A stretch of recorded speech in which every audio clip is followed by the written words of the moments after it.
বিয়ের অনুষ্ঠানে যোগদান করতে যাওয়ায় কাল হলো পুরো পরিবারের। একসঙ্গে 7 জনের লাশ শেষ করে দিয়েছে সবকিছু। সারি সারি কবর ভারী করে তুলেছে এলাকার পরিবেশ। 7 কবরে শোয়ানো হলো মা ও 2 মেয়ে সহ 7 স্বজনকে। সকালে জানাজার শেষে পারিবারিক কবরস্থানে দাফন করা হয় তাদের। বিয়ের অনুষ্ঠানে গিয়ে এতগুলো মানুষ লাশ হয়ে ফেরায় এলাকায় চলছে শোকের মাতম। এই শোক কিছুতেই মেনে নিতে পারছেন না স্বজনরা। কান্নায় ভারী হয়ে উঠেছে আশপাশের পরিবেশ। গেট খোলা শুয়ে বাইরেছে, এদিক দিয়ে আমি করছি বাড়ি খোলা, তারপরে কবরটা কেন বাড়ি করছি। ওই পর্যন্ত গাড়ি ডুবে গেছে, গাড়ি আর খুঁজে পাই নাই, গাড়ি ডুবেও পাই নাই, অনেক নিচে গেছে, বিশাল বড় নদী।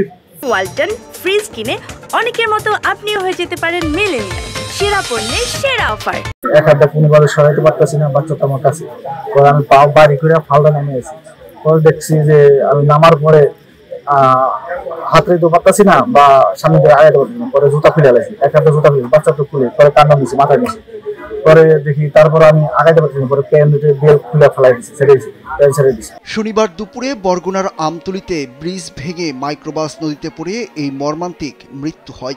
এই দুর্ঘটনায় নিহত 9 জনের মধ্যে 7 জনই একই পরিবারের। তাদের বাড়ি মাদারীপুরের শিবচর উপজেলায়। শনিবার দিবাগত রাত 3টার দিকে মরদেহগুলো উপজেলার ভদ্রাসন গ্রামে পৌঁছালে কান্নায় ভেঙে পড়েন স্বজনরা।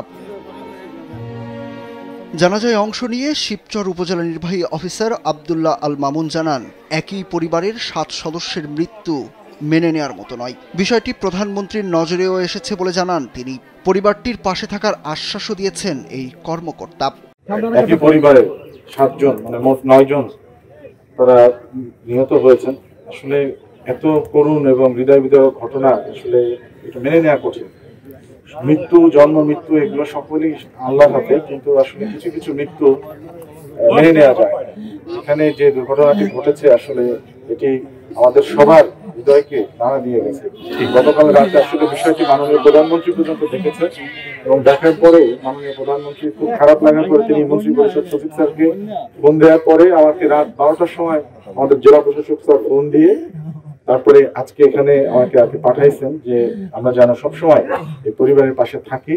স্থানীয়রা জানান, বরগুনায় বোনের মেয়ে হুমায়রা আক্তারের বিয়ের অনুষ্ঠানে অংশ নিতে যাচ্ছিলেন ব্যাংক কর্মকর্তা আবুল কালাম আজাদ। দুপুরে আমতলী উপজেলার হলদিয়া ইউনিয়নের ঝুঁকিপূর্ণ ব্রিজ দিয়ে তাদের মাইক্রোবাস ও একটি অটোরিকশা পার হওয়ার সময় ব্রিজ ভেঙে দুটোই নদীতে পড়ে যায়। এ সময় অটোরিকশার যাত্রীরা বের হয়ে এলেও মাইক্রোবাসের কয়েকজন যাত্রী বের হতে পারেননি, আর এতেই মৃত্যু হয় 9 জনের।